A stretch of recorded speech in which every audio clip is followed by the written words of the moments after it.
All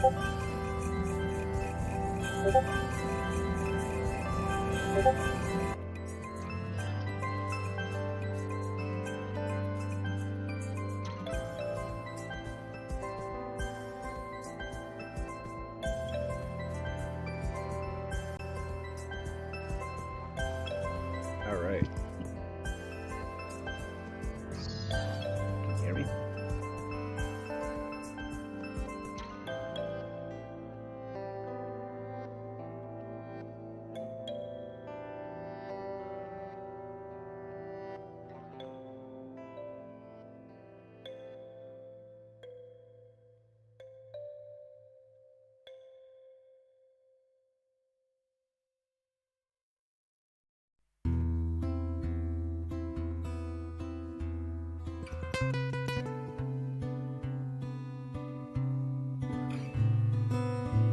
All right. Can you guys hear me?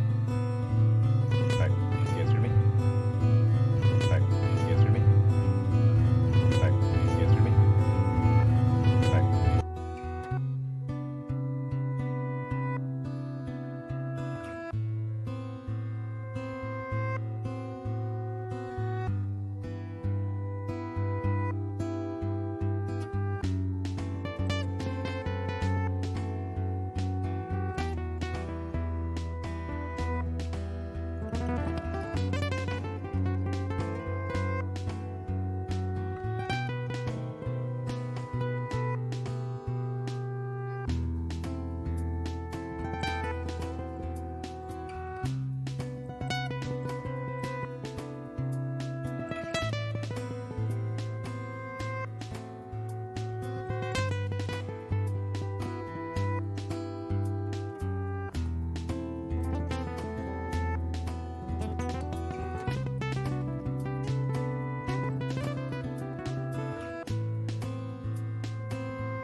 All right.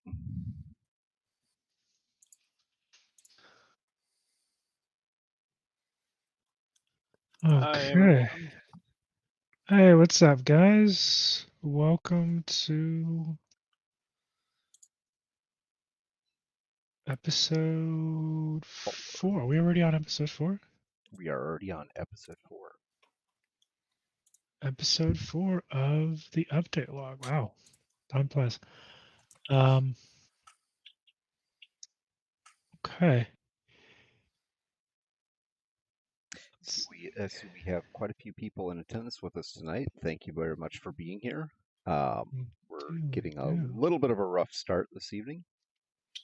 Yeah, a little bit. I That's don't know if I that's can wait just 2 normal. minutes. Yeah, Matt does need to do his hair. Look at those luxurious locks. I needed at least 10 more hours to get perfect. Wow. We're not aiming for perfection here though. So thank God for that. Yeah, right. Um, okay, so yeah, welcome to episode 4 of the update log. And before I jump into today's theme, as always, I'd like to just check in with you guys. And again, thank you guys for showing up, for coming through. I am your host, as always, Rob, and my co-hosts, both Matt and Greg. Matt is the one with the locks. Greg is our resident Yoda. Hey, that's a compliment. That is a compliment. Wow. Yoda is a wise I old man. definitely took it as a compliment. it, Yoda. I mean, it was either that or Obi-Wan. Either one, it's a win. Yeah, It's no, a I win. prefer I would Yoda. prefer Obi-Wan to Yoda because Yoda is still a space goblin, and I'm not entirely sure I'd like to be called a space goblin. Matt, you're just a What, regular what goblin. what's wrong with being You called know a what? space That's fair. goblin? I mean, if you don't see anything, I mean, if you want to be a space goblin, then by all means. I'm okay with being a space goblin. Goblin, very very much so. I'm all right with that. All right, And then thank you Yoda. very very much for the follow, Yeah, Yeah, thanks Calvin. for the follow. Who would do that? Let's see. Calron Emberhold. Calron Emberhold. So Okay. I like the name. Now you're gonna have to tell us. It's like a dwarf or something. That sounds like a dwarven name, to be honest. hair beauty tool recommendations. Yeah, I think I agree, Moon Girl. Matt needs hair beauty tool recommendations. He just needs to do something with that big mat of stuff on his head. I mean, why would anybody want that? Be a goblin. You don't True. need any hair. Plenty of goblins have hair. Though I guess, I mean, a lot don't have hair though. Like maybe that's the reason why I wouldn't be a space goblin. And I apologize. Dinner just got done, so you guys go to see me stuff my fat face. Wise Crispin, thank you for the follow. Oh, thank you, thank you. All right. So yeah, how you guys doing? Matt, Greg, how you guys doing? Outside of being goblin-like this evening, you know, pretty good, pretty good. I've just been waiting for this conversation today, um, and I'm curious to see, what people's feelings are on this topic that we're going to go into. And so I'll stop talking about that. Let you introduce it first. Good, I'm good. No, you're good. You're good, man. Awesome, awesome. Greg, how's your nap? That was really very much needed. Very long day today, so I thought, you know what? Okay, so I am responsible for the technical problems today. I thought, you know what? Everything is set. I'm gonna lay down. I'm gonna take like a 30-minute nap for the. You see, I have a cat in here with me as a result of my hurriedness. But I thought I was gonna take a short nap, and yeah, my short nap turned into 12 minutes before the stream. I wake up and I'm like, oh, damn, I gotta go. It's all right, man. We got it loaded up on time. Everything turned out okay. When we Yeah. get to some actual content wise, I think you will find it very, very interesting. In the meantime, you have to just deal with us for a little bit. Yeah. But Matt, how about you, man? How are you and your luscious locks doing, my friend? Well, Greg was just talking about a nap, and frankly, that sounds lovely. I'm very sleep deprived. Sleep deprived. One, because I'm working a lot, and two, because I make bad choices before I sleep, and I stay on my phone maybe just a little too long. Maybe how reading a little manga, and I go one more chapter, and that kind of happens quite a few times. Oh, I feel that. It's like one more episode, just one more. An entire Yeah. season later, the sun's coming up, and you're sitting there like, oh god, mistakes were made. Why do I hear the birds chirping? Is it that time already? Yep. Yeah, I mean that's essentially it. And just We all know how that feels. think we've already made a commitment to the next 3 episodes. So We did. We did. Excuse me.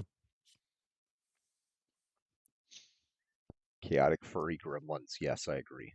I absolutely agree. And our latest gremlin, which we just didn't think we were going to have sorry, yeah, we're on pet chat now.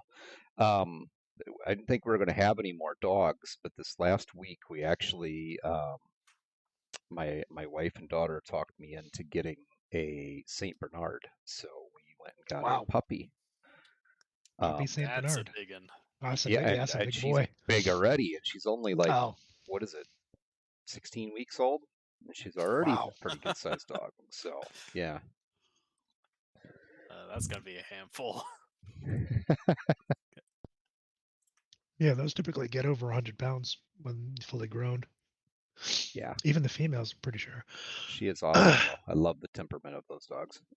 Anyway, how about you, Rob? Yeah, How are you today? Did you, I'm good. you were I the took a nap as well. About around noon. Yeah, I got up at about, let's see, about 5:30. So shortly after you, Greg. Cooked some breakfast, made like a bacon and hash brown and egg quiche like thing. I just grabbed whatever was in the fridge and kind of tossed it together. The only thing I was sad about was there's no green onions in the house, so I didn't have any, excuse me, green onions to put in it. Made me sad. I like the crunch. But after that, did some work on this episode and some then the next couple of episodes, and did a bit of reading, and then slept. All right, so we all got our naps in today. Well, except Except for for Matt. Matt. Well, not me, you well-rested bastards. Matt, yes.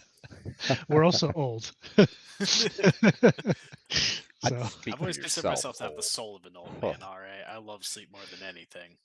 yeah, it's so good. Like almost everything can be solved with sleep. You hungry? You got no food? Go sleep.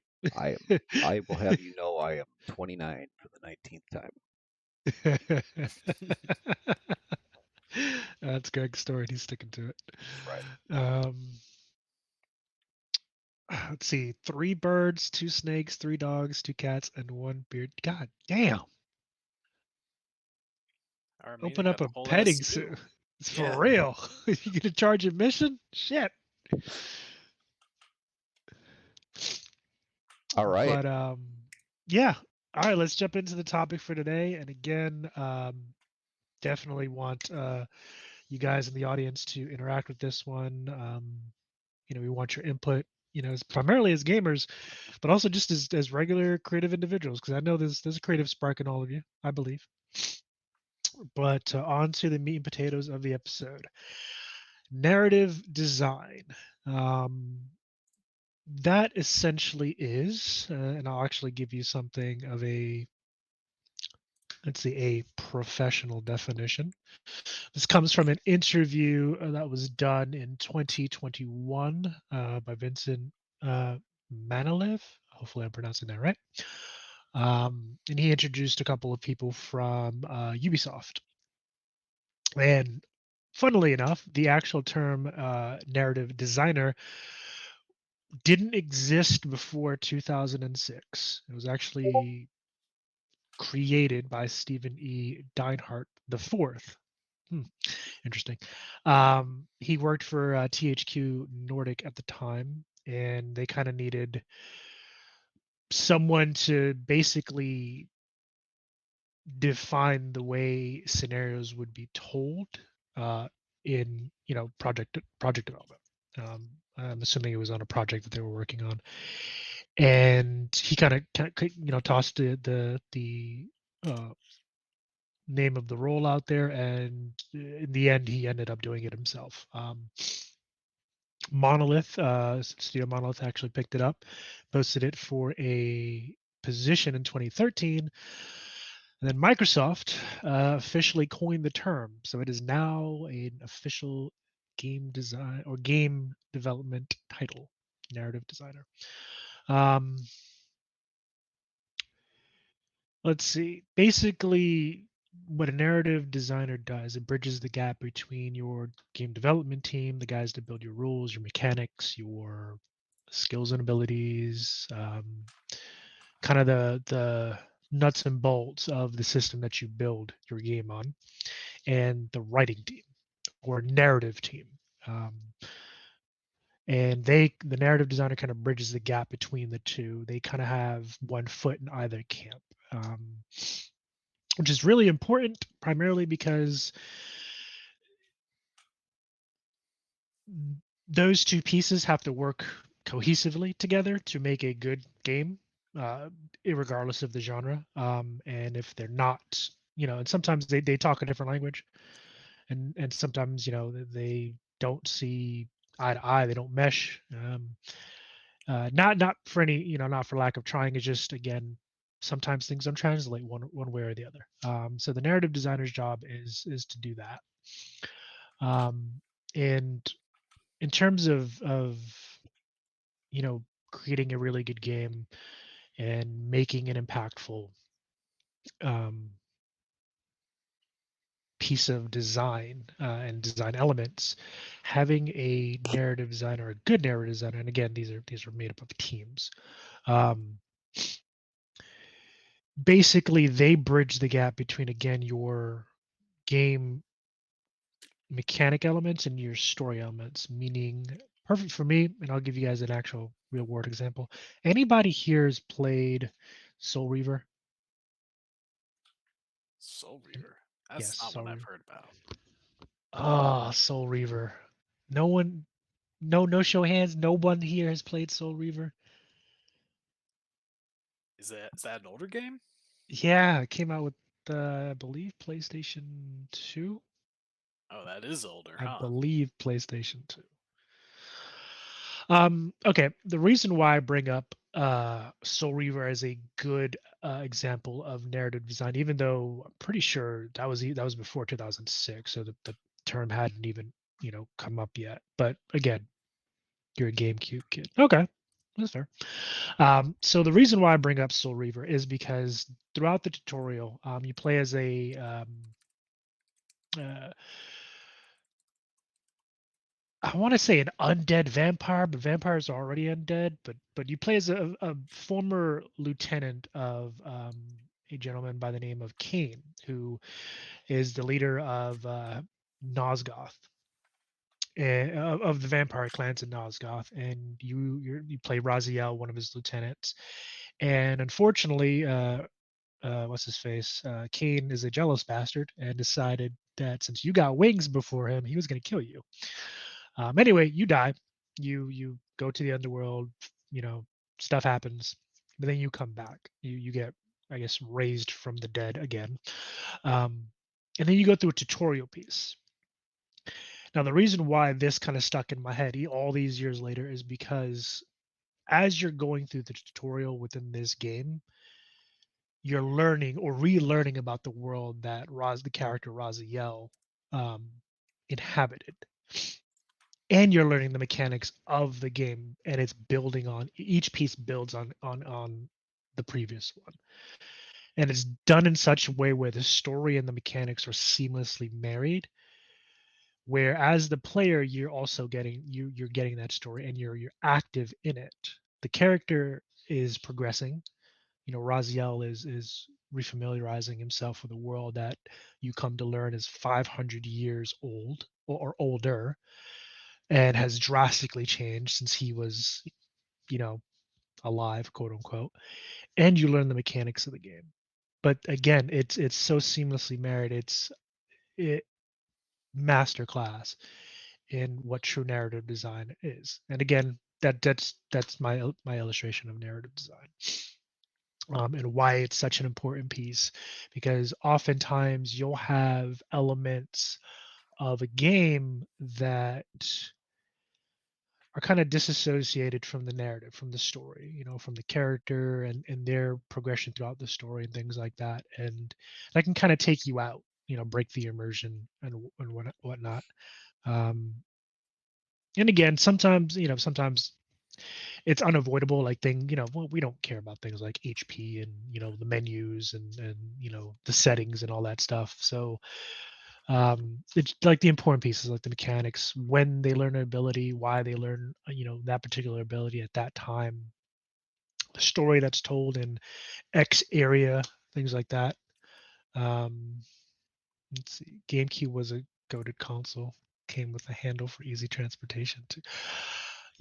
This is going to disappoint a lot of people, but I never really played GameCube. How? What did you even do? What I what played did you PlayStation. PlayStation 2? And nothing beats the legacy of the GameCube, all right? Nintendo has yet to top the GameCube. What other This is true. Okay, yeah. No Mario Kart Double Dash? Yeah. Mario Kart Double Dash, best Mario Kart game right there. Uh, I played that so much growing up. And But no yeah, other Grim console Wolfen. has a handle. Grim Wolfen. It is the legacy of Kane. Essentially, that world. And I believe it had. So Soul Reaver had Soul Reaver 1 and 2, and they're actually after Kane's legacy. Kane actually, I can't remember the first installment of that one, but it came out a bit before, and then Kane's second game, which is before Soul Reaver, came out after Soul Reaver. It was a whole developmental, you know, time skip jump mess. But again, if you guys have ever get the opportunity, please play Soul Reaver. It's a really, really good game. Soul Reaver 2 was also very good.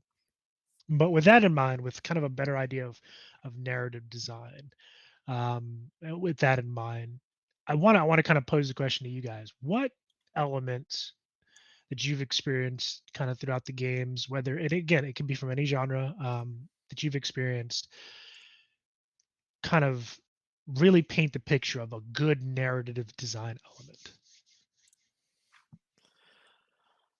Now, if I'm talking my own experience in recently, and I think I think this game really shows how hard the narrative designers must have had to work, which is Elden Ring.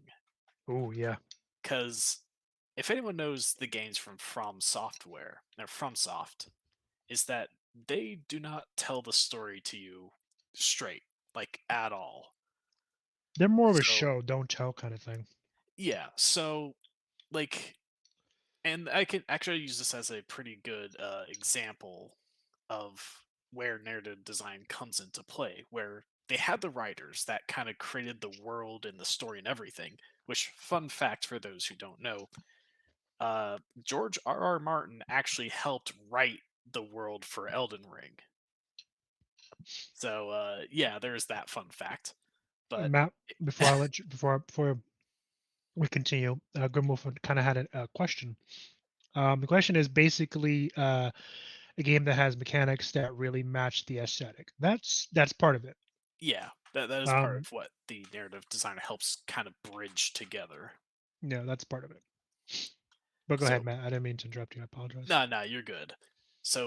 And so obviously when it came to Elden Ring, the story was written out, and it was the narrative designers who would essentially take that story and decide this piece goes here, and deciding how exactly that story was going to be introduced to the player essentially.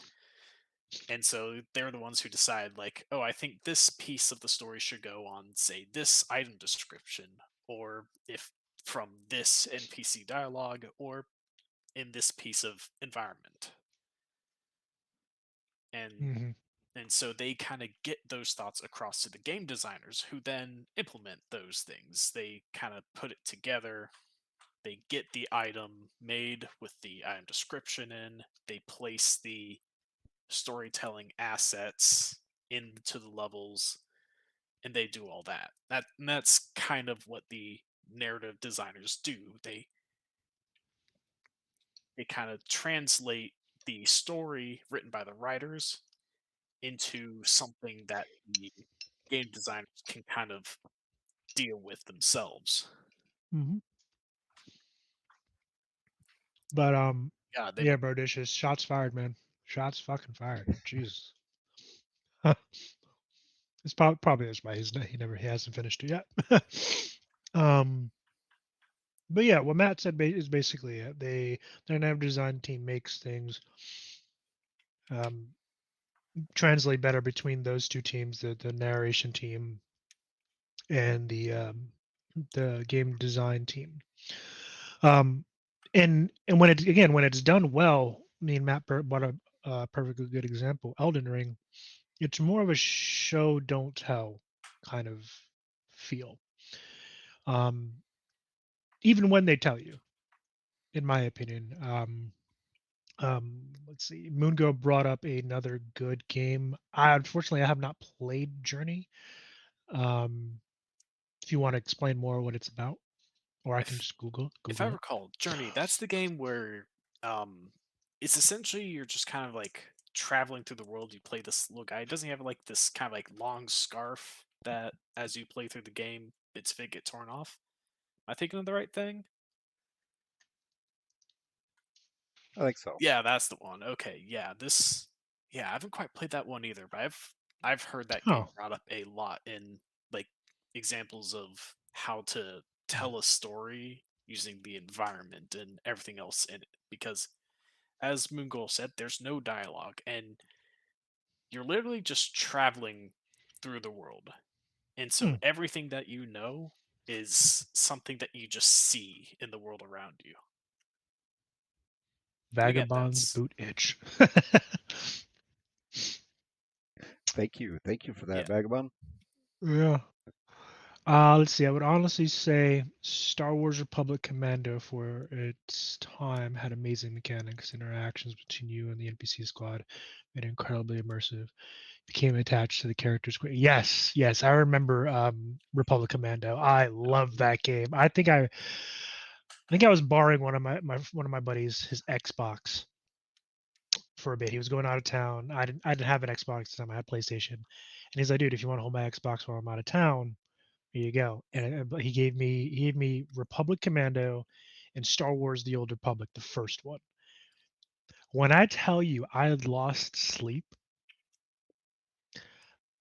I would wake up, eat, do the thing, and play it until I went to bed, only stopping to use bathroom and stuff my face.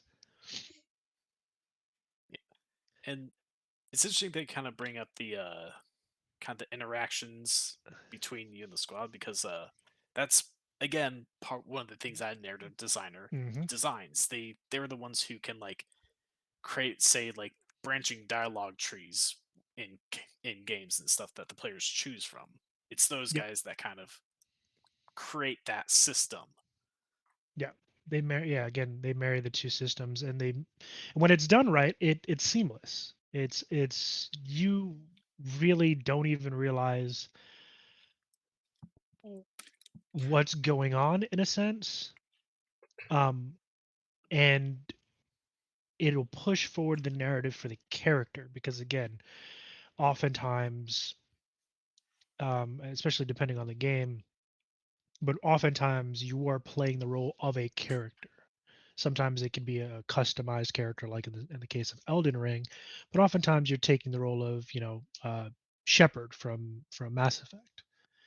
So you're playing out that character's story, but then you as the player have a story to go through as well. You're kind of along for the ride, um, in an interactive way. But yeah, when narrative design is done well, it's seamless. And after learning about narrative design and looking back on all the games I've played, it really made me stop and think like, wow, okay, I didn't even realize X element was that. And yeah, Knights of the Old Republic is amazing, and so is the MMO, 100%. Uh, it's dated. The stories is good. Kind of sad about what happened to it, but that's a topic for another time. um, but yeah, Republic Commando, Vagabonds was top tier. Love that game. It doesn't really matter, the age of the game piece doesn't really matter. Sure. You just to weigh in a moment here with the narrative versus writer piece. Well, yeah, and I hate to even put it that way because it's not, that's really not how it should be. Mm, But maybe is in some cases. Yeah, it's a unique experience for us as a team, mm, because we're continually working through this stuff. But definitely that narrative person is definitely the one who is experience focused for sure. yeah. Um, and writers, and I can speak to this because I deal with those cats and wrangling them. So writers can be can be exactly that, the cats to herd, because they have their story they want to tell. Hmm. And not always does that story, it may be a really good story if I was going to sit down and read it, but not so good when it comes to, okay, now I have to play a character through it, because that character is going to be, in many ways, a reflection of myself, or at least my ideas of how that character should behave or act, or look at different things. Um, Hmm. and that's where that narrative person, that narrative writer comes in, is really to make sure that the overall story is encapsulating the possibilities for the player and really telling a good story for the player. Um, yeah, that's the piece to me that I think is challenging between the two. If you get a team of people that work well together and you have, a good narrative person, and your writers are willing and happy to work with them and make adjustments based on their feedback, um, or maybe even field feedback from the field, so your play testers Mm. and things like that, um, then you're potentially going to end up with a good game. It's the ones that don't, the designers that don't want to do that, that don't want to, they have their story and they want to tell their story. I'm not saying they're good, that those stories are not good too. They can be really good, but they're niche stories that are only going to be good to, people that view that game through the same lens as the creators of the game do. Oh yeah, for And sure. you can see there's this, like, um, the Star Wars game that was mentioned. I mean, there's a lot of possibility that's encapsulated in that game, and there's a few MMOs that are really good with that have encapsulated a huge amount of possibility, and really approaching the game from multiple angles, so that you Mhm. can reach a much wider audience, and you're not just narrowing your focus to just these folks and what they want. Um, and I'm not saying that those type of games are bad. It's just, I think if the more, especially in a multiplayer environment, the more people you can bring together in that experience, the better. The better it's going to be. Oh Um, yeah. because it's really becomes, after the initial release of the game and in reality after your first playthrough, just looking at a non-multiplayer game or non-MMO style game, Yeah. it comes down to, if my second playthrough is essentially has no choice but to be almost exactly the same as the first, then what is, what I mean? I play through the game once and then it's done. Just Yeah, like that's it. watching, No it's like, replay value. right. It's just like watching just like watching a movie. I mean, every Mhm. movie you watch, by the time you, sometimes even, halfway through the movie, you already know whether you're going to watch that movie again. And it's not saying it's a bad movie. It just, You've already made up your yeah, your decision. once is enough. I've got the Mhm. story. I know what happens. I'm good. You know, where there are some movies out there that you're like, oh yeah, I'm gonna watch that again. Oh yeah, like with Dune, I've watched that movie 4 times. It's almost almost a 3-hour movie, and it's just that good. It's just that good. Highly Being recommend. being too receptive is also a problem. Vagabond says, yeah, I agree with that as well. I do, um, because that can go way too far, and you end up being too in tune with just a small group of people I see this a lot in the PvP realm, where the PvP players are generally some of the more vocal players about what they want and what their expectations are in a game, especially your MMOs and stuff. And they tend to be able to sway the game development quite a bit. And for the silent people that are just there for atmosphere, ambiance, hey, I just want to play a game. I'm whatever it is. End of the day after work, I just want to sit down, relax, and get into something that I enjoy doing. Or for me, that's what it is. Yeah. And when the game starts to go in a particular direction, which is totally away from the direction I want to go, I'm I'll do I'll do PvP, but mainly I'm like the healer in PvP because I'm cannon fodder. I suck. Cannot do PvP with the shit. But I'll do it. I mean, whatever, But when games start to turn too much in that direction, it's like, okay, this just isn't enjoyable for me anymore. Because if I'm not going to go do PvP, then there's no point in it. So Yeah. Very true. And like listening, like a company that listens to their audience or doesn't, it's a very fine line to walk, because there's a level where like there needs to be things that you can compromise on and things you can't compromise on. Hmm. And you need to know where that line lies. And also, one of the things about getting feedback from people is that, especially from a game design perspective, often and this isn't meant to be like insulting in any way, but often people who just play games may not always have the best ideas for a solution to a problem, because Yep. they don't know like the systems that go into the game. Mhm. So one of the things that I've been taught, because I'm currently in school for game design, is when you get feedback and someone gives a solution, like you could look at the solution, but rather than trying their solution, look at the problem that they have and figure out the root of the problem. And that's probably going to give you a better solution than what they may be suggesting. And yeah, if a company were to just try solutions provided Hold by on. random players, I mean, it may go well, because you never know who's making the suggestion. They could be someone who just hit the nail on the head, or it could be like someone who doesn't realize that, like, oh, this class is too weak, buff it like this, and it's done. Now all of a sudden completely broken, because they don't think of how that new buff will affect everything else.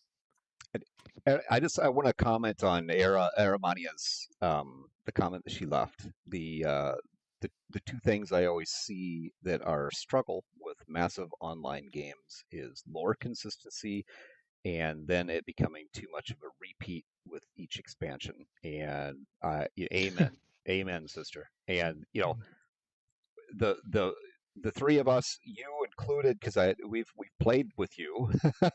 Yep. Yeah, definitely That is spot on because that is Like a, exactly what happens it's a in rinse repeat of the same bullshit. right. Well, and it's the commercialization aspect, which yeah, Mhm. I'm not going to get into that today, but that's huge. Is once they feel like they've targeted in on something, and then it starts to take on a particular direction, and before long, a title that you really really enjoyed is just more and more stepping away from what you actually liked about it. So Yeah. Yeah. Brodicious mentions Black Desert Online. I played that game for a couple of hours. It was a lot. It was a lot going on. Like that whole UI was a little too busy for me. Uh, just going down kind of the chat real quick. It was a good game. I mean, it was visually definitely a good game. Really pretty game. Um, off my favorite character, please, Grim Wolfen says. yeah, Oh, that's Feel absolutely. that. that yeah for real, Hey, right? and while That's you're at always it, the why thing. don't you change how everything in the game works so that my build is garbage now instead of good? Every single time, every single update. Oh well, the grinding I did for that piece of equipment's fucking useless.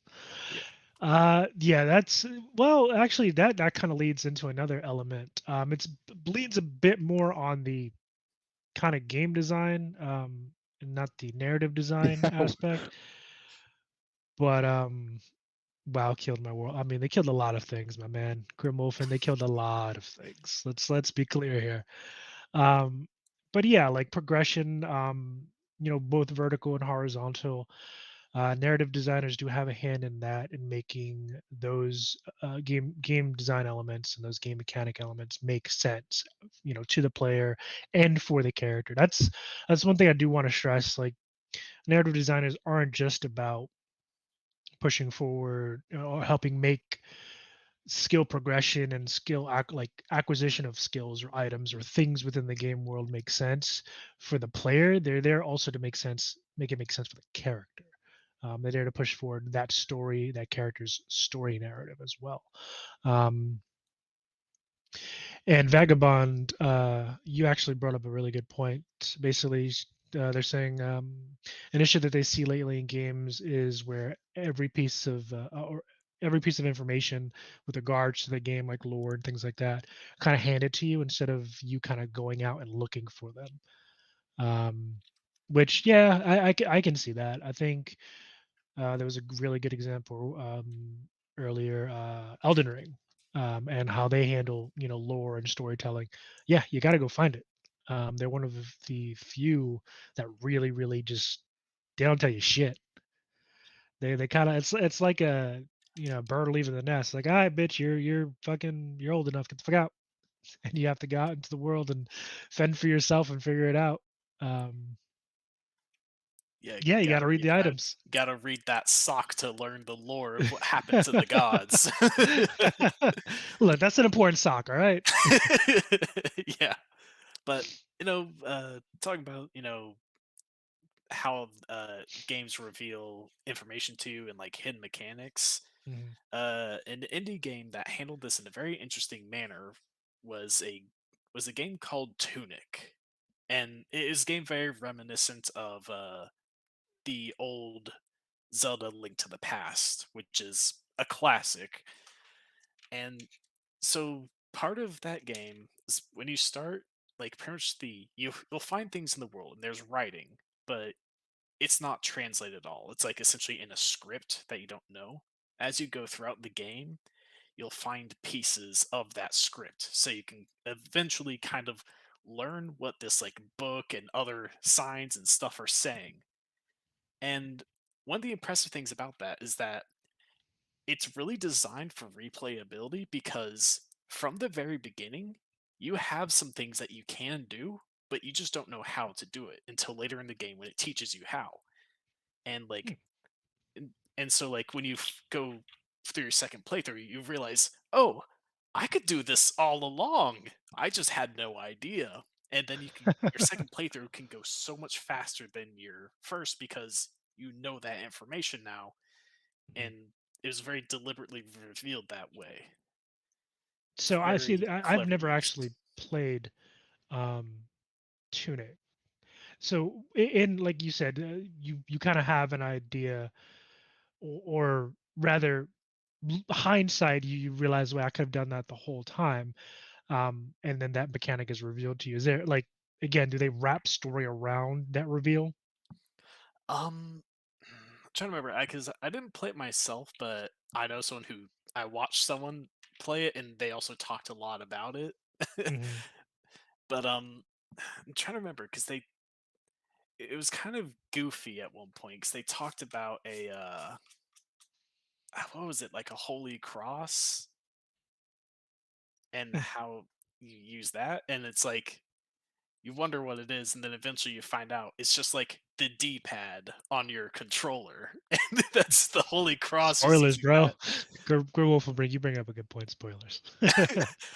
Look, Matt's it's out here giving the secrets. Actually, a little tangent for those of you who are older gamers. Y'all remember having to Google like cheats and like print out like the cheat codes and stuff and punch them into the game? Anybody else remember that? Yeah, 'Cause I used to. you can just buy books for that now. Yeah, I used to do that shit. Used to go on Google and way back in the day and like for cheat codes for like infinite ammo for like GTA and stuff. Cheat CC. Oh, That's the yeah, nostalgia. that rolls into something really that rolls into something really interesting that I think is a good topic for us to just touch on here, Mhm. and that is modding and the modding community. Oh yeah. Um, Yeah, I'm gonna have to write that. Let me write that down somewhere. That is definitely a really good topic to discuss. Unfortunately, it's mostly for PC, games. Until someone decides, hey, we're gonna mod a console game. But you see that yeah, you can see a good amount of like modding work done on say old old school Pokemon games through yeah, like emulations emulators. and ROM hacking Yeah, because people have PC done a Supreme. lot with Pokemon games. I It's mean, actually crazy Pokemon what is a some people have classic. done. Yeah, Pokemon is a classic for sure, for sure. Yeah. But yeah, PC Master Race. oh, the modding community is, I mean, it has grown so rapidly, and so quickly, and Mhm. it's crazy. I mean, Yeah. one of my favorite games, which by the way, I seen today that Cyberpunk 2077, which it was a major disappointment to me, but I seen that they were inducted into the Horrible Gamers Hall of Fame. Or Wait, what? Wait, what? Horrible Horrible Games Hall of Gamers Fame. Hall of. Yeah, I think it's called Horrible. Yeah, hold on a second. Really? Yeah. That was a That's fantastic game. I mean, it had a admittedly it had a rough rough release, start, but but that was a fantastic game. not. It is a fantastic game. Wow, Yeah, I just seen that today. I that's may have gotten the damn. terms wrong, but I caught it, just kind of scrolling through, looking at a couple of things, mainly for tonight's discussion, and I No. came across that, and I'm like, what? Ah. Anyway, But to scroll back a little bit, yeah, Sons of the Forest, Aramania, they did do a really good job with the lore. I actually just recently played, or have been recently playing Sons of the Forest with Aramania, and um, they don't tell you a lot. They give you kind of the basics when you create your character and load in. But yeah, a lot of the once you touch down and kind of in the game world, a lot of it you do have to find out kind of for yourself. Um, let's see. Let's see what else. Cheat CC. yeah, Okay, Armania, I so definitely plan on trying that game. Sorry, Rob. I definitely plan no, it's on okay.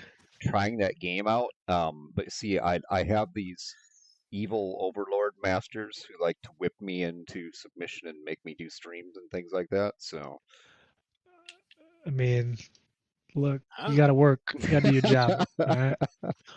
Um, and one of these streams, our Friday night stream, by the way, for those of you who don't know, Greg here is the DM for our Friday night Cyberpunk campaign called the BOR. That was he took that on by himself without any prompting from us, so don't let him fool you. Um, But Grim Wolfen says Tunic's gimmick was that it had an in-game instruction booklet you had to unlock one page at a time. Huh. Oh, like those booklets they used to. Oh yeah. The booklets they used to come in the cases, kind of give you all, especially like if it was like a fighting game like Tekken or Street Fighter, it'd give you like the controls and stuff like that and the combos. Okay. Um, but yeah, don't let Greg lie to you. Come on, look at his face. Sus as hell. I have no idea what you're talking about. He's always got something up his sleeve.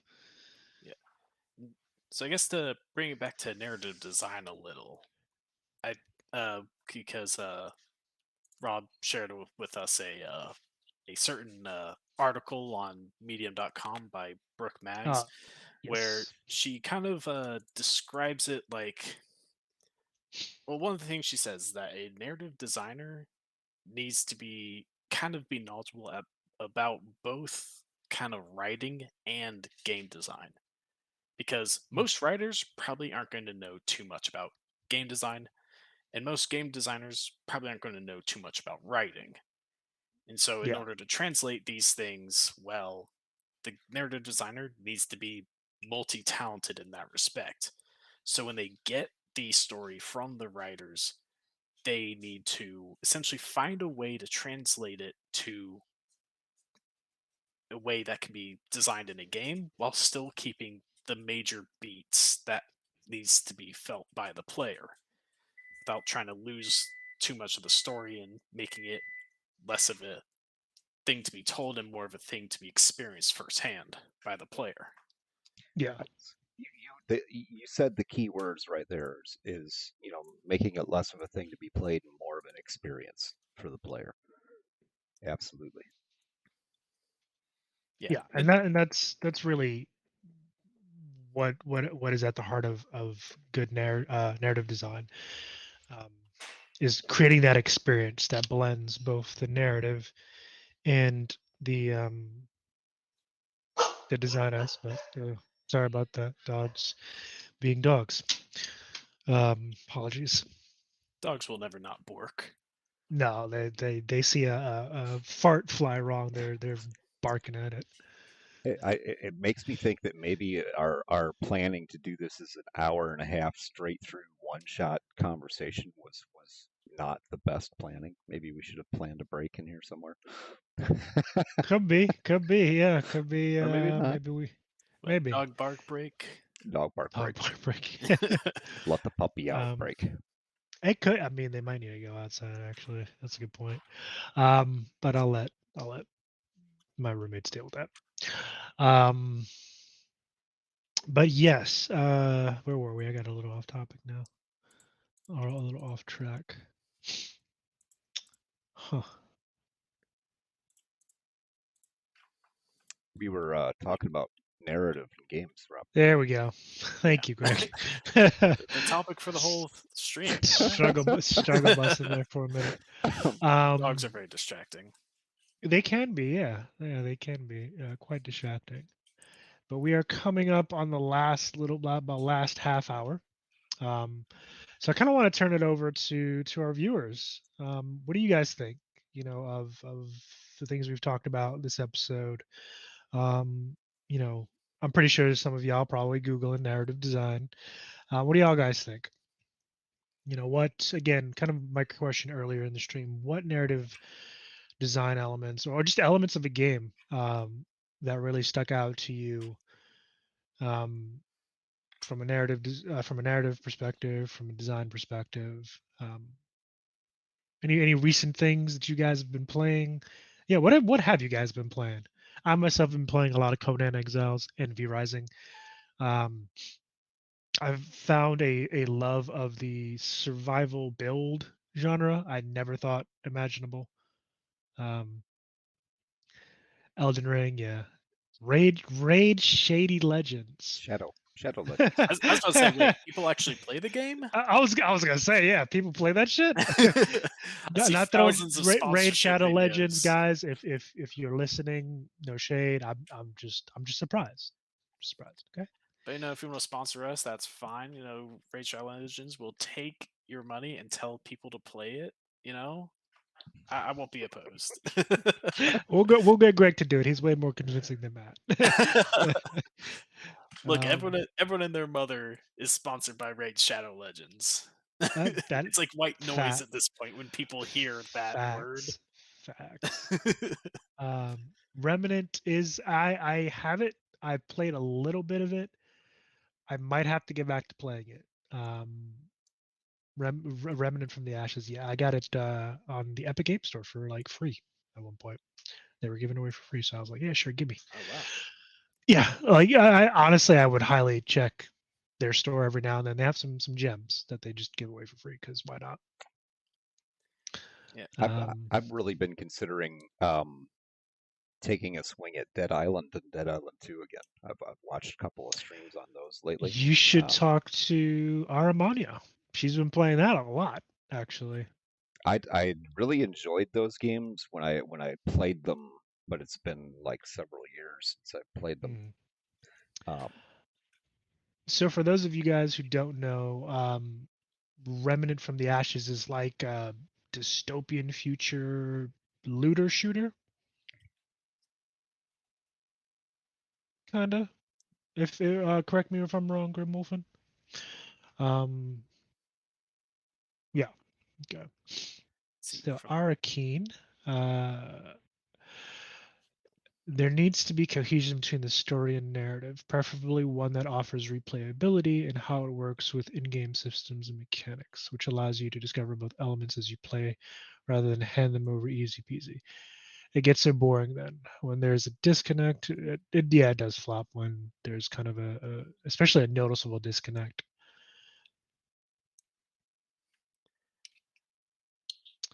And more co-op options in the vein of original Divinity Original Sin 1 and 2. Yeah, I can get behind that actually, Arakeen. I can definitely get behind that. And yes, as Greg Razmataz, I should say, as he said, welcome to the stream. Even though I know you've been here before, this is your first time actually posting something. So thank you for that. Yeah, that disconnect is something that like I've played games before where it's like, and I think a lot of people have probably had this kind of experience where in the story of the game you get into a fight and you fight the guy, and in the game you fight and beat him, but then it immediately cuts to a cutscene of you getting your ass kicked by this guy you just beat the shit out of. That's that very same disconnect of the story being told and the mechanics. Yeah. And that always really takes me out of it, but because it's like, wait, hold up, I just perfected your ass. Why am I getting my ass handed to me now? Yeah, I just scrubbed you. What was going on here? Yeah, 100%. Divinity 2 was a masterpiece for sure. Loved it. I don't blame me. I did nothing. There's nothing to blame me for. I don't even know what the hell you talking about. Don't worry, JRP, I blame Rob for a lot of things, so that's just everyone one more. blames me. JRPGs. I'm assuming you meant JRPGs, Wolfen. Have that happen all the time. Kill a boss and then lose. Yeah. Then you lose in the fucking cutscenes. What the fuck? Yeah. Yeah. That's some bullshit. I agree. Yeah. Which, I mean, granted, that can be tricky to try a design where you're supposed to lose story-wise, but you don't want players to feel like it's unfair when you just absolutely wreck their shit without a chance for them to win. Seven Days to Die. 7 Days to Die. Yeah. I haven't played that, but I've seen enough. I mean, you can depending on if you're playing it on PC or console. I mean, if you're playing it on PC, you can set it up a little different. There's probably mods to do everything with that as well. Matter of fact, I know there are because I've watched Brodacious use them. But so what you're saying is Brodacious cheats, gotcha. But that game is specifically set up to kill you. Period. You're supposed to die. So 7 Days to Die has been in early access for like 10 years. I don't know. I know one game that has been in early access it's actually an alpha still, but it's a fantastic game. I highly recommend it, especially if you have the rig to run it. Star Citizen. Highly, highly, highly, highly recommend it. They're actually, hopefully they hear this and they give us a sponsor. They are having a free fly event. It started the 20th. It's going until the 30th or the 31st of this month. Play completely for free. Just download it. You know, if you have the rig to run it, primarily you have an SSD. It's important. Play it. It is great. Absolutely one of the best space sims I've ever played. Well, see, that's the thing. You don't have to burn money because it's a free fly. You literally just download the game and play. Make an account, obviously. Also, Brody CS. Okay, I will pronounce it properly from now on, as long as you stop cheating in 7 days to die. I will not. I'm going to keep calling him Brodacious.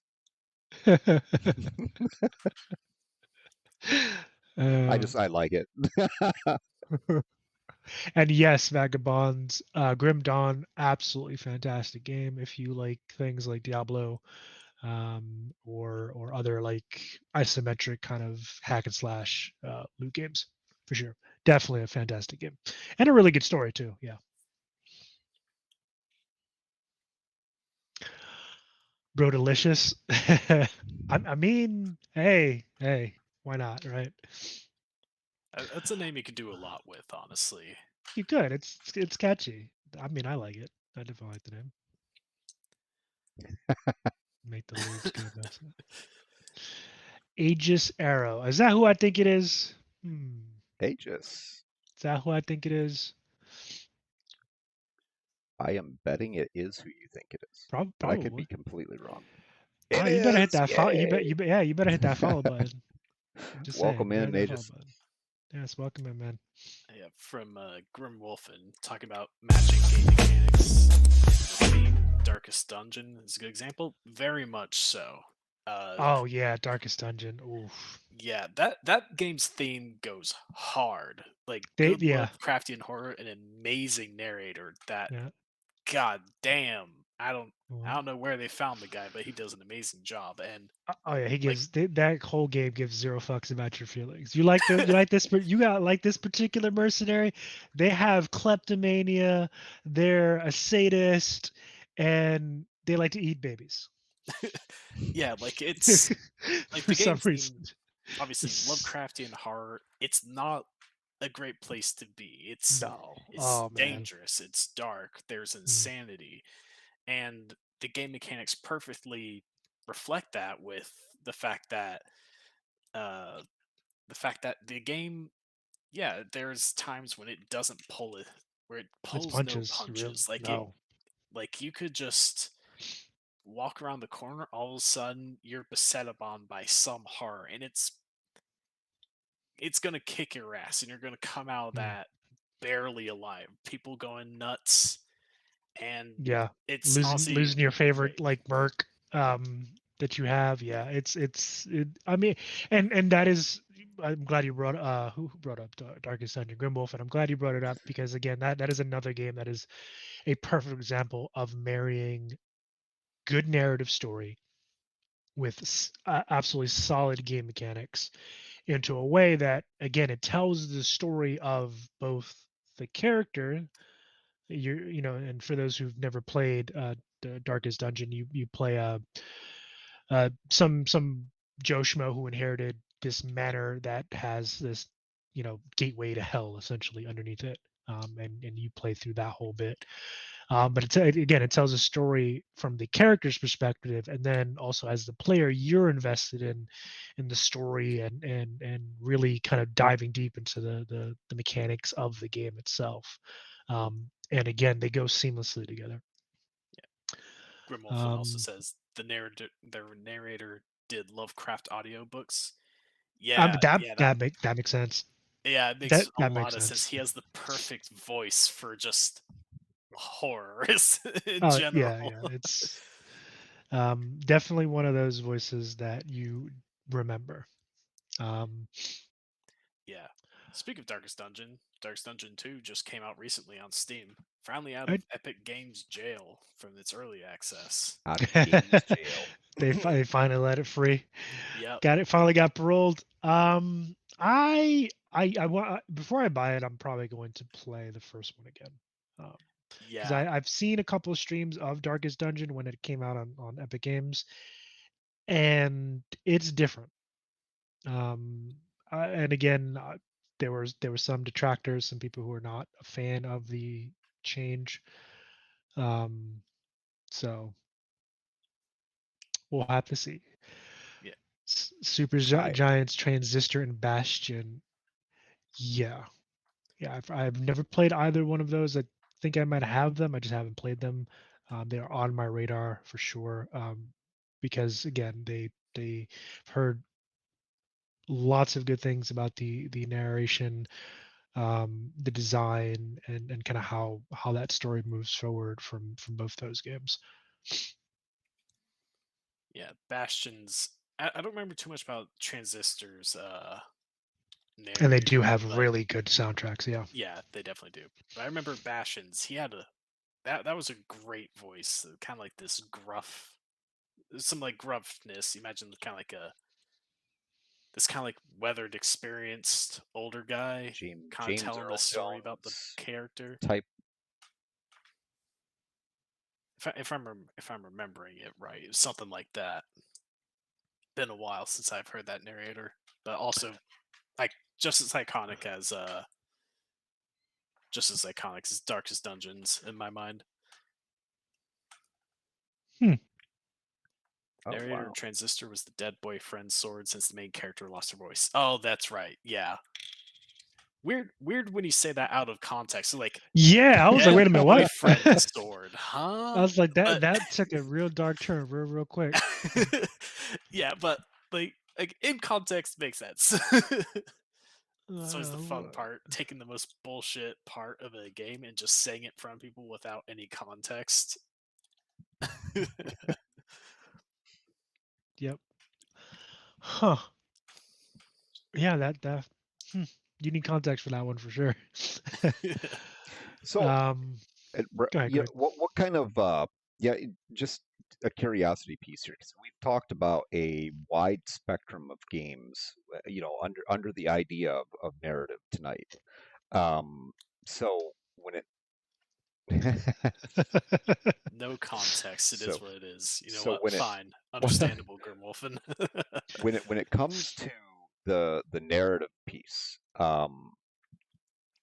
what would you say if you had to pick one right now, not to, it's a little difficult because there's a lot of really good games out there, especially when it comes to that narrative piece, playability and whatnot.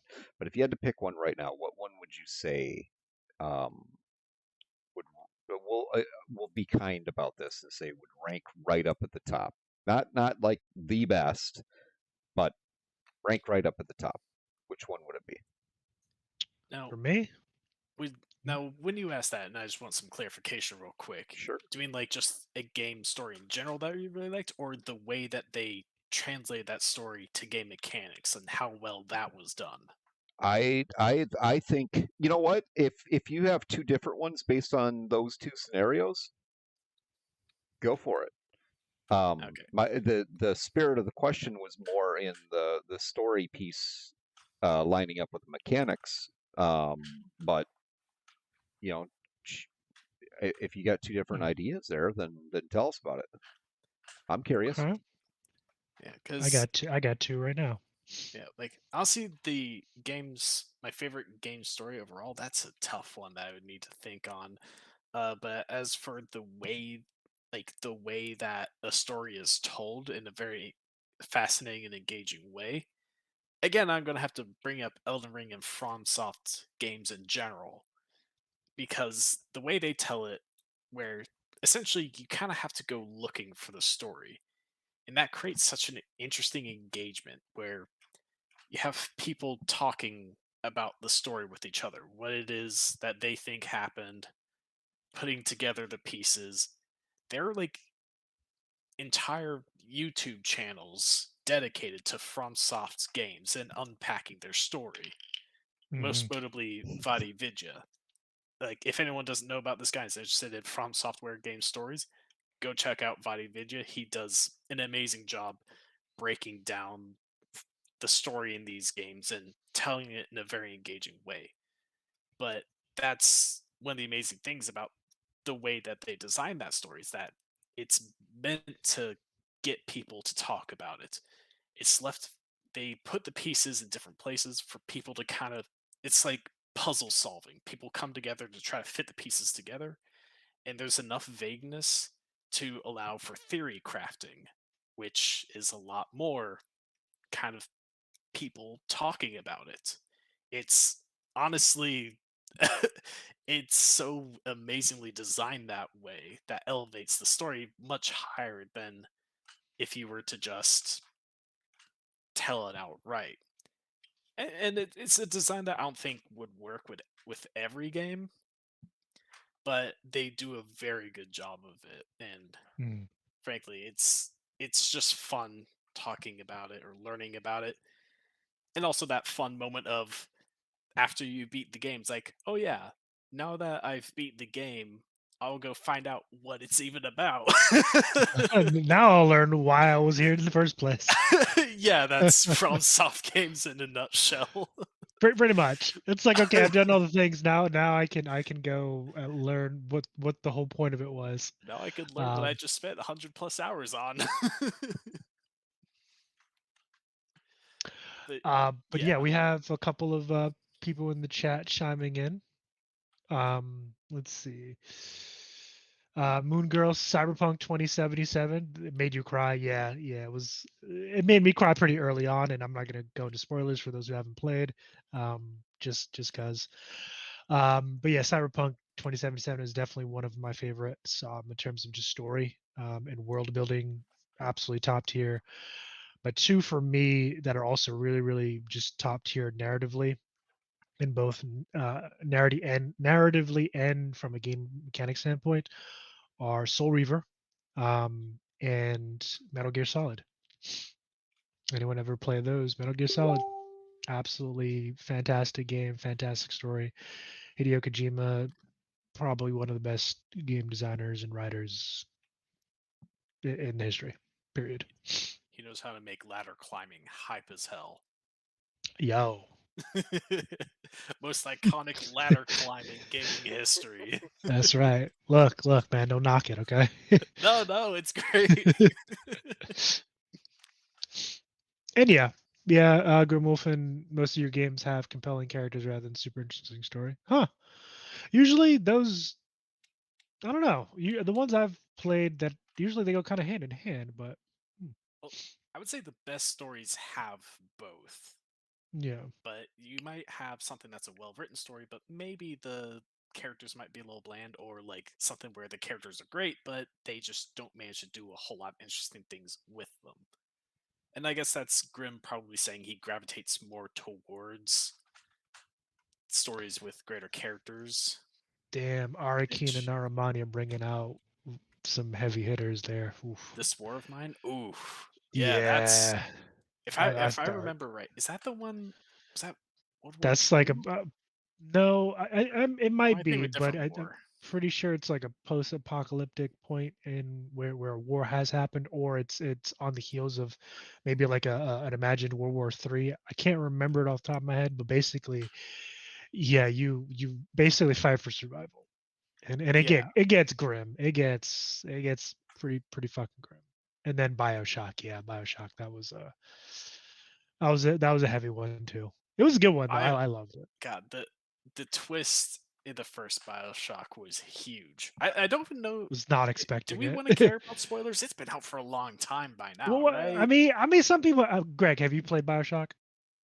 I have, and Oh, I'm okay. not. I didn't play a lot though. That's the thing. It's one of those games that I tried out and I was into something else at the time, so I never ended up going back to it. Oh wait, so they did a DLC for. Oh man. Okay. I'm Kid intrigued and I want to Survivor. kind of play it, but at the same time, I don't want to cry. Kid Survivors. Damn, they're Yeah, going they said. hard on that, huh? Damn. Yeah, they did. Oof. But yeah, Okay, I'm gonna have to put that back on my radar then. Thank you, Arakeen. yeah. But talking about BioShock, at least the first one, and the narrative design of that, which was happened at a time. At the time, I think what they did was pretty unique, which I think caught on with some of the others was the way they did those audio tapes, because it was a way of telling the story while not breaking that sense of isolation that you feel throughout the game, where you can hear other characters talk about what's going on, but because you're not actually with them, you're still in this dark, dangerous place full of all these madmen. Mhm. And I think the kind of that idea of the audio tapes got used in a lot of other games, but I think Bioshock is one of the first ones that really did it that way, at least successfully. And it was just a great way of telling, making sure like telling the story with having all these characters around, but not ruining the isolation that you feel. I think that was a pretty good way of adapting the story to the game, so they could tell it without ruining the overall like aesthetic. Foraken brought up Fallout, Oh, and Fallout, Aegis yeah. comments on there about the original Fallout being the best one. That's Fight another me. series that I am very partial to, is the Fallout series. And I've been in love with that ever since playing the very first one. Fallout rip. It's that the whole storyline over time has definitely gone through a lot of changes, but it's a generational game in a way, Mhm. because it's quite old, and you still have the new games, such as Fallout 4 is the latest edition. Well, not Fallout counting 76, 76. but I Oh, we're not talking about that one. well, Okay. We don't no, talk we could. about that one. Okay, there's a lot of controversy there because Fallout 76 kind of got the same type of reception that Cyberpunk 2077 did. And it True. seems like a lot of games that's happening with, recently. Mhm. The potential's like 50-50 for a new game to be ripped up because, here's the thing, especially with 76 when it came out, Bethesda, that's all I have to say. No one should have been Mhm. complaining about glitches and errors and Yeah. code shit, because it's Bethesda. I mean, if you're not used to the bullshit that comes with their new games by now, Yeah. I I mean, yeah, mean, you gotta accept what comes with it.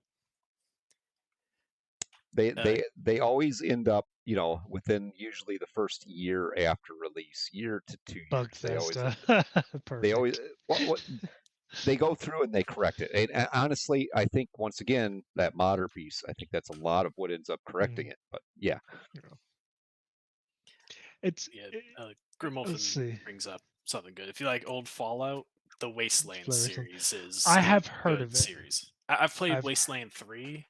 It's a yeah. pretty fun game, and Okay. yeah, it's definitely the very same vein as Fallout. Gotcha. So if you like the old Fallout, go check out that series. Definitely worth it. I will say for Grimwolfen, 76 is a lot different now than the original release. They did quite a bit to that game. Um, it's I don't think it's a bad game at this point, and the fact that you know it's been around for a few years now and still has a pretty strong following. Um, it's I'm gonna say I'm not gonna say it's a top tier game, because I just don't think that game ever will be a top tier game because of the mix and match of the lore, and yes, a rough Mhm. start. So there's a lot of things in there that they really warped away from the base concept of Fallout. I mean, the basic It's concept too is far there, but it's departed, is what you're yes, saying. Too far. yes. Yeah. Yeah. But I think it's a good game. It's not, like I said, not top tier, but if you haven't played it in a while and you still have it, I mean, go through the massive download piece that you're probably going to have to go through. But Yeah. I'd say give it another One shot. one day I might check it out. Yeah. Oh, Aegis brings up Kenshi. Yeah, that's man. Kenshi is a ride. That's a very. It's definitely one of those games where you're either going to quit in the first 15 minutes or you're going to spend countless hours on. Because it's definitely one of those games where you need to. If you don't know what you're doing, you're going to die because it's very unforgiving and the world is very unforgiving, especially if you have only one character going around. It's in a similar vein to follow. It's post-apocalyptic in like the whole almost the whole world is very barren and you have Hmm. all sorts of crazy stuff going around. You have uh there are a lot of like roaming cannibals, bandits. There's and there's like all these kind of like different races. You have bug people, which are fun. Good old Beep, best character who only says beep.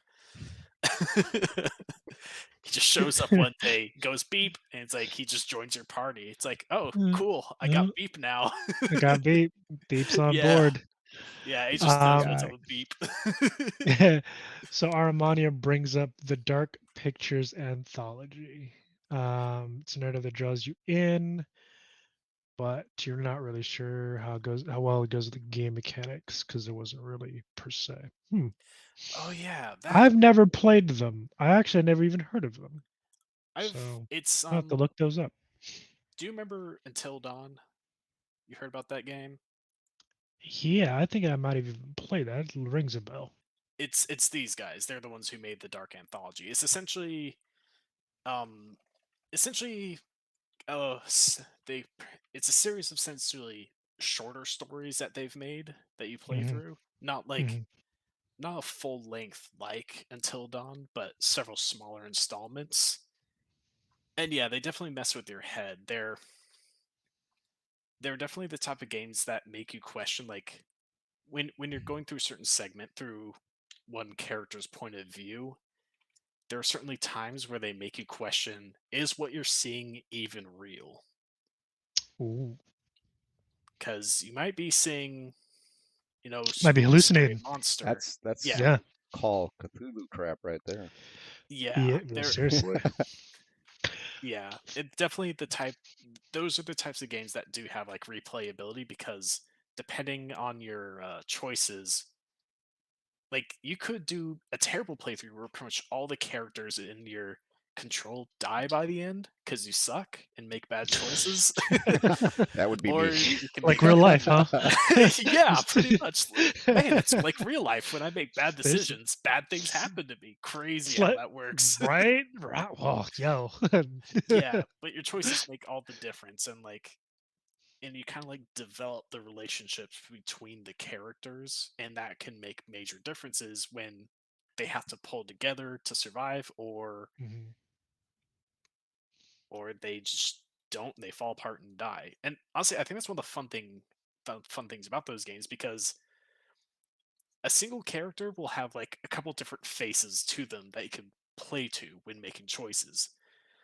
Like you could be like, you could choose to have this person always be an asshole, always be sarcastic, or be a little more supportive, and you can kind of like build your own character for this person Mm. as you go throughout them. Huh. Interesting. I'm gonna have to check that one out. Like they still have that Um, base personality, but how they act on it is kind of up to you, and mm, you kind of build that habit within them. yeah. It's interesting. You know, the funny thing is, we haven't mentioned TTRPGs, and those really do marry both the narrative and the game Did, mechanics and design. did you just say that we haven't mentioned what we do? We have not. No, we have not. For those of you who don't know, this channel is directly linked to our company, the Vanguard Studios, which we are in the process of developing a TTRPG that is going to be coming out of our studios hopefully in the next couple of years. Um, we're in the process of developing the system as we speak. It's going fairly well.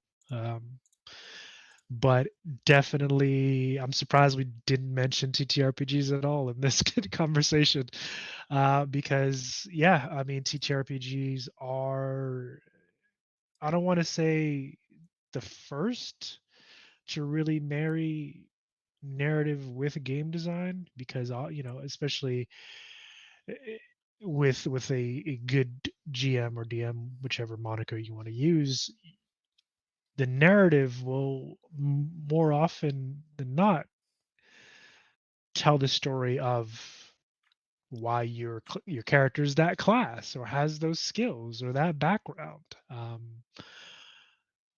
But yeah, I mean, I think the Yeah. best person to talk about this is Greg, because you guys may not know this, but Greg, when he was a wee one, used to like to write his own game mechanics and stories. So please, Greg, take it away.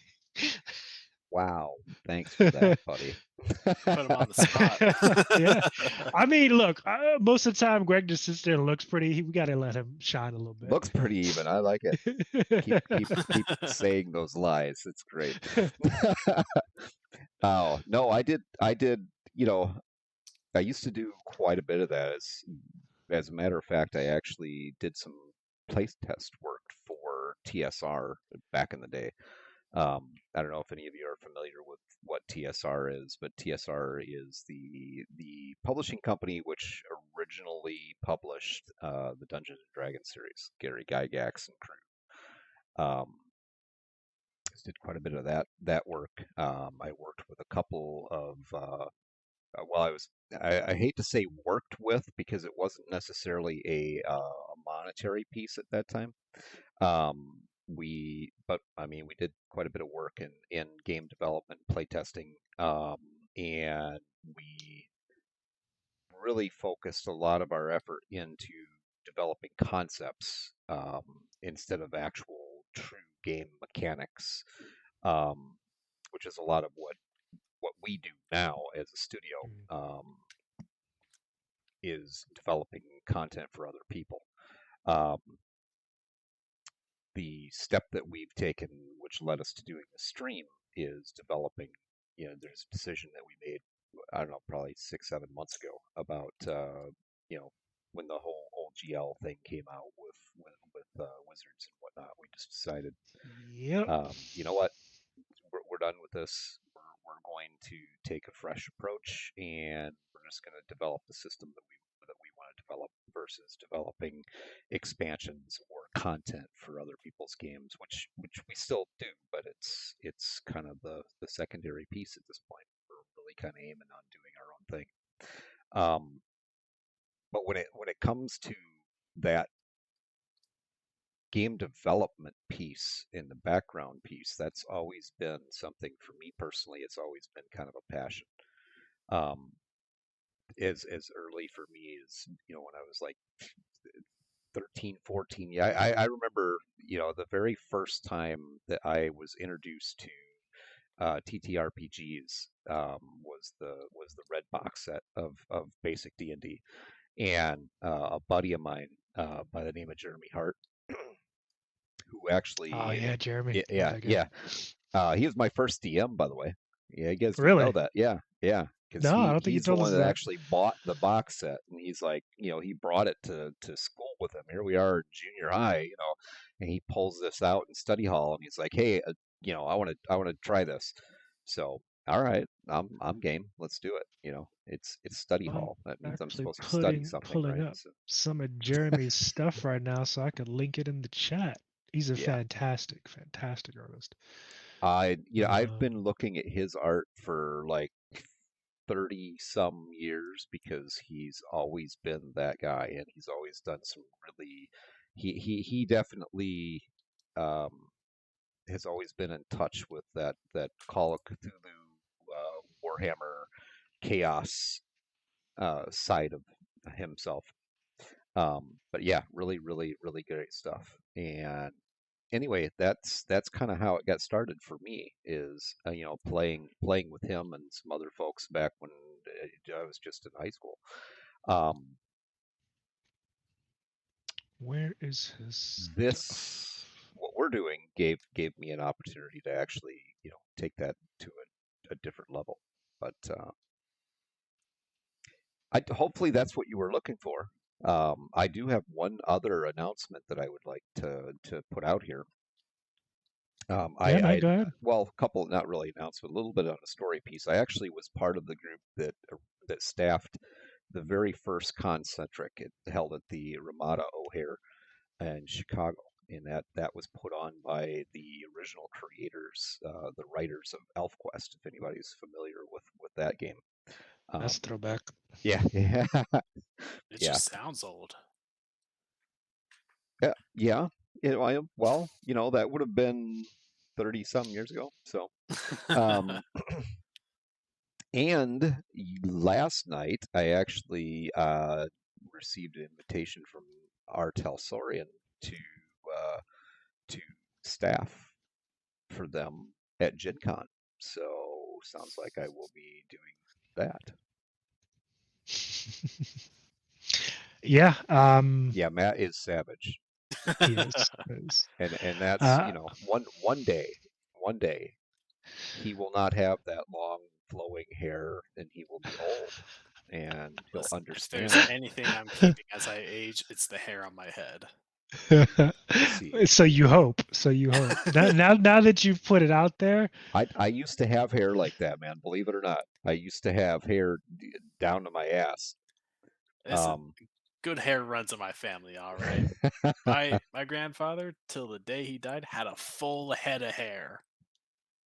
for real. He kept every strand. Whew, I'm glad of that. He wasn't a man. game developer or content creator, was he?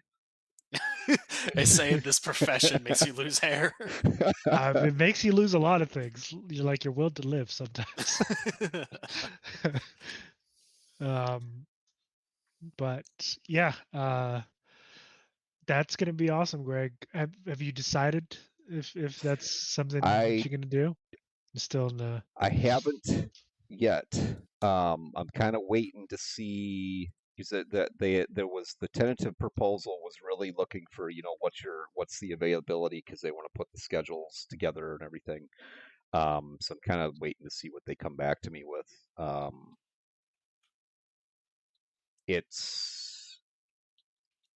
I kind of want to do it. Like I talked to you guys about. I mean, from our standpoint, I was actually considering going down there and running games. But this just going down there, it's been a while since I've been to a convention, especially Gen Con. Last time I went to Gen Con, it was in Milwaukee, so long time ago. So this might be an opportunity to I'll just the bare fact of it is this might be an opportunity to go to Gen Con for free on somebody else's dime. So all I got to do is put some time in working for R. Talsorian, which is a publisher That's that easy. I like anyway. Yeah, So that's easy shit. So yeah. Damn. Okay. Well, if you do decide, take pictures. Take pictures. I will. And make sure you you shake Mike Ponson's hand if he's there. Shows up. If he's there, I know I will have a conversation with Mike Pondsmith if he is there. Yeah. That I can tell you for sure. But for sure, yeah. He's a pretty cool guy. I've watched a couple of interviews with him. One of the channels that I watch on YouTube that deals with primarily cyberpunk stuff and related news and whatnot. It's called John the Wise. Great guy. Great channel, and he routinely has James Hunt. James, if you hear this, I apologize if I got your name wrong. And he's one of the lead designers on Cyberpunk Red, and I think he had a hand in 2020 as well, potentially, and I'm not 100% sure. But him and John routinely sit down and discuss. Like a perfect example is Black Ice that just came out a couple months ago. They were having kind of sit downs and discussions about that leading up to the release of the Black Ice book for Cyberpunk Red, which definitely need to get that. I've heard a lot of good things about it. Um, New and but interesting ways to kill players. I mean, to draw look, my we players. look. We're not going to talk about this one shot, okay, that we just had over the weekend where we got freaking auto fire the entire team, not once, but twice. Okay, Yeah, like this man I tried think his I think you ever guys are hard. whining. That's what I think. No, you tried harder than you ever have he really before to did. kill us in a one shot compared to like it was essentially like a non-canon episode that we took some time out instead of like the main story, and that was the hardest you ever tried to kill us right there. He really did. Thankfully, it was our like backup character. No, it wasn't even most. It was only. That was mostly backup characters, actually. No, it's two main characters. Never mind. Yeah, yeah. But everybody lived. I don't know what you guys are True. whining about.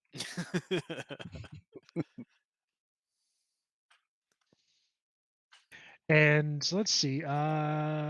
Aegis Altered Carbon has a TTRPG.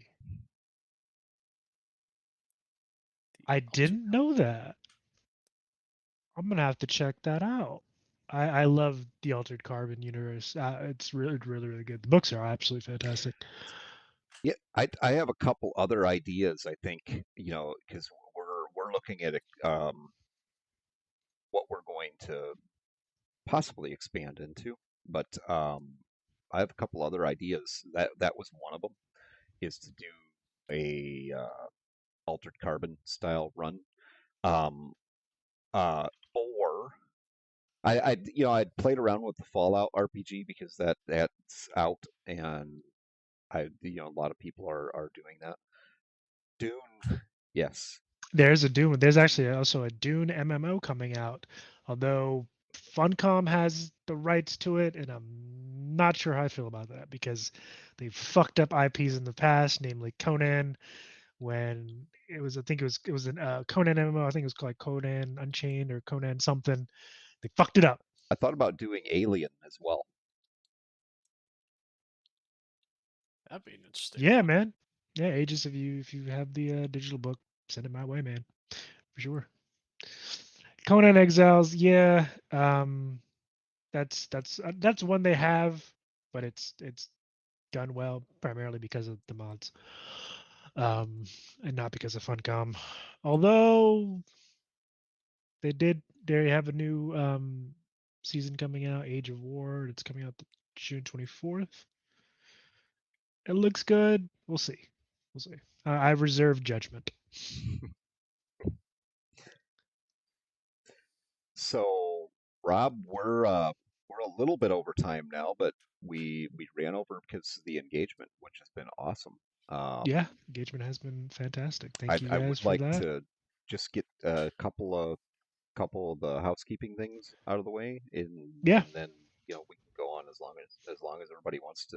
If you're engaged in conversation, we can definitely roll over. Not a big deal.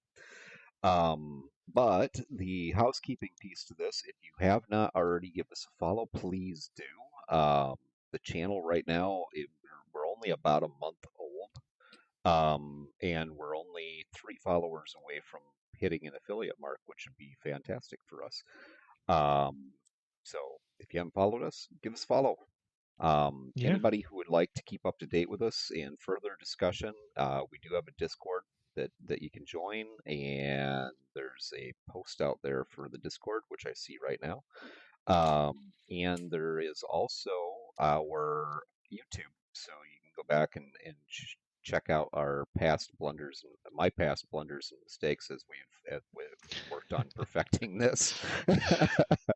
It's been quite a ride because I will put it this way: a month and a half ago, none of us had ever done any of this before.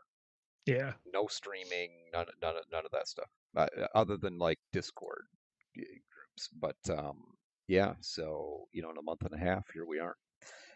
The other thing Mhm. is please do join us on Friday night. One of the games that we're talking about, the TTRPGs, is our Cyberpunk game, which the cast here on Twitch joins me on Friday night, 7 p.m. CST, and we call it the BOR, the BOR for short. Yep. And yeah, it's good stuff. Where I run through this system for these guys. It is a modified Cyberpunk Red system, and I promise I do not try hard to kill them. You bullshit. Give him time. Bullshit. You don't believe me? Bullshit. No, Then you'll not have at to all. come check it out. See for yourself. We're starting off easy. I'm waiting for him to throw some real bullshit our way. Yeah. Aegis, I did not twist your arm. Quit lying. You came here of your own volition, and it's appreciated. And Ari Keen, yeah. Again, I reserve judgment. It is Funcom, but a Dune survival game would be dope. It would be dope. I ain't gonna lie. If it's halfway decent, I'm probably gonna play it. Just cross your fingers and pray. That's the best we can do Yeah, right now. yeah. And speaking of Dune, the movie is coming out in November. And if you haven't seen the trailer, look it up. It gave me chills. Okay, it gave me chills. It looks absolutely fantastic. So hopefully that inspires those at Funcom to do a good job. Do a fucking good job, please. I am gonna find this. I did not watch it too many times. Okay, I've watched it 4 times now. Probably gonna watch it again. No, I'm probably gonna watch it over this weekend, and then I'm gonna have to rewatch it before I go watch the second one. So the original was good. Yes, the original Dune was good. The original show that was on Sci-Fi for the longest, that was also really good. I like them all. Obviously the books are fantastic. If you haven't read them, please go read them. But yeah, aside from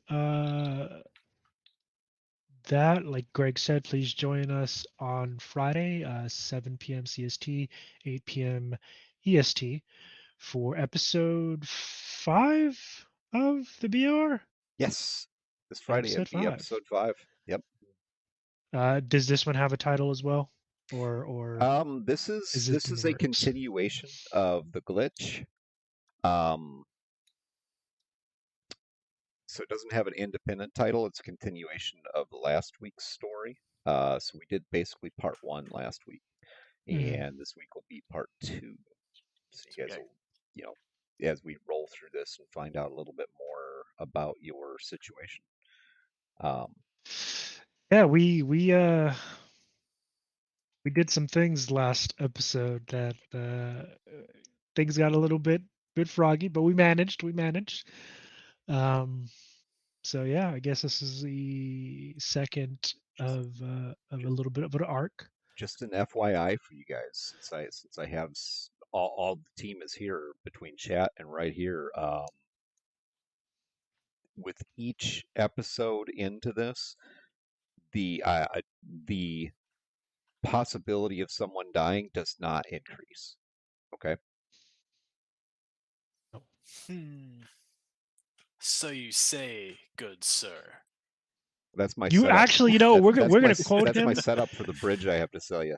We're gonna quote him, so when he does inevitably try to kill us off, we can refer back to this. And we have how many viewers we've got? Let's see, we've got 16 people in 16 here right now. eyewitnesses. 16 eyewitnesses. This conversation is recorded. That's right. We will have the evidence. Yep. All right, guys, are you ready to do a raid? Yeah. And again, thank you guys for coming to episode 4 of the update log. Episode 5 will be next week, same time, same place, the 31st of May, 8 p.m. EST, and we will actually be diving into, just to give you guys a heads up, UI and UX experience within a game, or user interface and user experience within video games. So yes, I want to leave you on that note, thinking of all the games we've played with crappy UIs. Awesome, So. awesome. All right, I think we're gonna go. We're gonna go jump in with the Legends of Avernus. Everybody have a fantastic evening. Thank you very much for being here. Looking forward to seeing you Friday and next week Wednesday.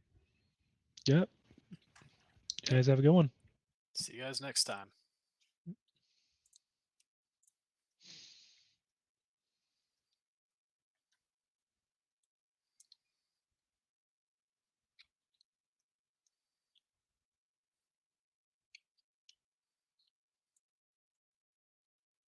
People who are generally positive and not contrarian, negative, cynical. Don't agree with You that. know, Don't forget. yeah, like Don't forget. Rich, easy to manipulate. yeah. That's a Kirby would answer. People who are scared of you. Yeah. So yeah, basically people who are overly positive, who are funny and witty. I mean,